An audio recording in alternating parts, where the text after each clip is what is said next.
સમાચારો વિગતવાર જોઈએ. વાત વડોદરાની સૌથી પહેલા કરવી છે. વડોદરાના બાપોદ વિસ્તારમાં આગ લાગવાનો બનાવ બન્યો છે. રતનકુંજ ફ્લેટમાં અચાનક આગ ફાટી નીકળી. જી હા, એસીમાં શોર્ટ સર્કિટથી આગ લાગ્યાનું અનુમાન છે. આગ લાગતા અફરાતફરીનો માહોલ સર્જાયો હતો.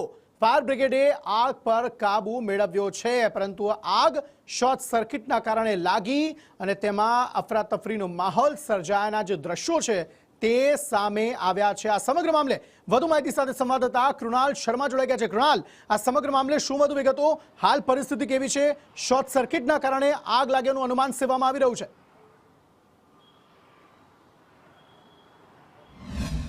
અંકિત, હાલ બેવડી ઋતુ ચાલી રહી છે. એક તરફ તો ઠંડી સંપૂર્ણ રીતે પૂર્ણ થઈ નથી અને ગરમી શરૂઆત થઈ નથી, તેમ છતાં પણ હાલ અહીંયા ગરમીનો માહોલ છે ને તેના કારણે હાલથી એસીનો ઉપયોગ શરૂ થઈ ચૂક્યો છે. તેની વચ્ચે આગ લાગવાના બનાવો પણ વધી રહ્યા છે અને આગ લાગવાનો બનાવ બન્યો છે બાપોદ વિસ્તારમાં. રત્નકુંજ ફ્લેટમાં ચોથા માળે રહેતા આ જે પરિવાર છે તેમણે બપોરે એસી ચાલુ કર્યું હતું. અચાનક જ તેમાં શોર્ટ સર્કિટ થતા ધુમાડા જોવા મળ્યા હતા અને તેને લઈને જે પરિવાર છે તેનાથી પોતાના રૂમમાંથી બહાર નીકળી ગયો હતો. ફાયર બ્રિગેડને જાણ કરવામાં આવી, પરંતુ આ એસીમાં જે શોર્ટ સર્કિટ થઈ તેના લીધે આગે વિકરાળ સ્વરૂપ ધારણ કર્યું હતું. આખા ફ્લેટને બારમાં લીધું હતું, પરંતુ ગણતરીની જ મિનિટોમાં ફાયર બ્રિગેડની ટીમો ત્યાં આવી ગઈ હતી અને 2 જેટલી ફાયર વિભાગની ટીમોએ પાણીનો મારો નીચેથી ચલાવ્યો હતો અને આગને કાબૂમાં લીધી હતી.